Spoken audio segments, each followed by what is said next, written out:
ಹರಿ ಓಂ. ಇವತ್ತಿನಿಂದ ಅಧಿಕ ಮಾಸ ಪ್ರಾರಂಭವಾಗ್ತಾ ಇದೆ.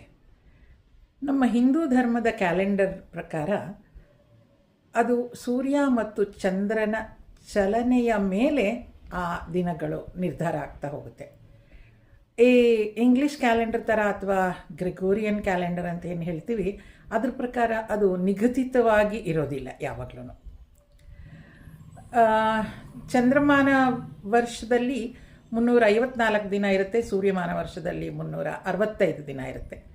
ಅಲ್ಲಿಗೆ ಬರುವಂಥ 11 ದಿನ ವ್ಯತ್ಯಾಸ ಏನಿದೆ ಅದು 3 ವರ್ಷಕ್ಕೊಮ್ಮೆ ಎಲ್ಲ ಸೇರಿಕೊಂಡು 1 ತಿಂಗಳ ಥರ ಆಗತ್ತೆ. ಈ ಸಮತೋಲನವನ್ನು ಮಾಡಲಿಕ್ಕೋಸ್ಕರ ಇದು 1 ತಿಂಗಳು ಅಂತ ಹೇಳಿ ಅಧಿಕ ಮಾಸ ಅಂತ ಬರುತ್ತೆ. 3 ವರ್ಷಕ್ಕೆ 1 ಸಲ ಈ ಅಧಿಕ ಮಾಸ ಬರುತ್ತೆ. ಈ ಅಧಿಕ ಮಾಸದಲ್ಲಿ ಏನಪ್ಪ ವಿಶೇಷ ಅಂದರೆ ಸೂರ್ಯನ ಚಲನೆ ಇರೋದಿಲ್ವಂತೆ. ಅದು ಒಂದು ರಾಶಿಯಿಂದ ಮತ್ತೊಂದು ರಾಶಿಗೆ ಹೋಗೋದು ಆ ಥರ ಏನೂ ಇರೋದಿಲ್ಲ.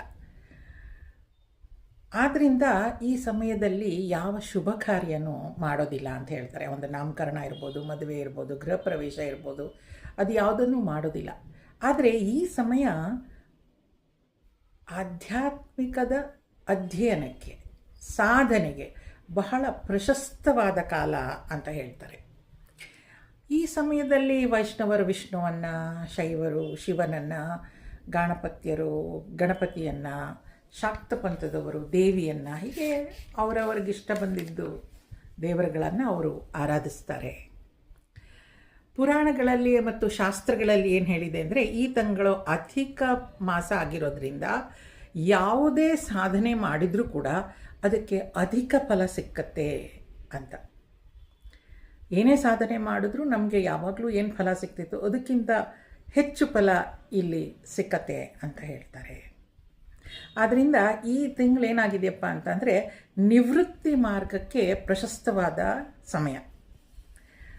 ಪ್ರಾಪಂಚಿಕ ಆಸೆಗಳಿಂದ ನಮ್ಮನ್ನು ನಾವು ವಿಡ್ರಾ ಮಾಡಿಕೊಂಡು ಅಂತಃಕರಣ ಶುದ್ಧಿಗೆ ಏನೇನು ಕರ್ಮಗಳನ್ನು, ಸತ್ಕರ್ಮಗಳನ್ನು ಮಾಡ್ತೀವೋ ಅದನ್ನು ಈ ಕಾಲದಲ್ಲಿ, ಈ ಅವಧಿಯಲ್ಲಿ, ಈ ಅಧಿಕ ಮಾಸದಲ್ಲಿ ಮಾಡಬೇಕು ಅಂತ ಹೇಳ್ತಾರೆ.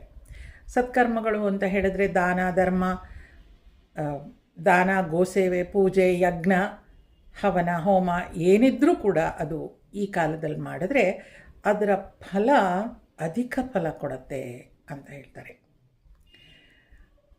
ಈ ತಿಂಗಳು ಬಹಳ ಪ್ರಶಸ್ತವಾದ್ದರಿಂದ ಯಾವುದಕ್ಕೆ ಪ್ರಶಸ್ತ ಅಂತಂದರೆ ಇನ್ನರ್ ಪ್ಯೂರಿಫಿಕೇಷನ್ ಮತ್ತು ಟ್ರಾನ್ಸ್ಫಾರ್ಮೇಷನ್ಗೆ.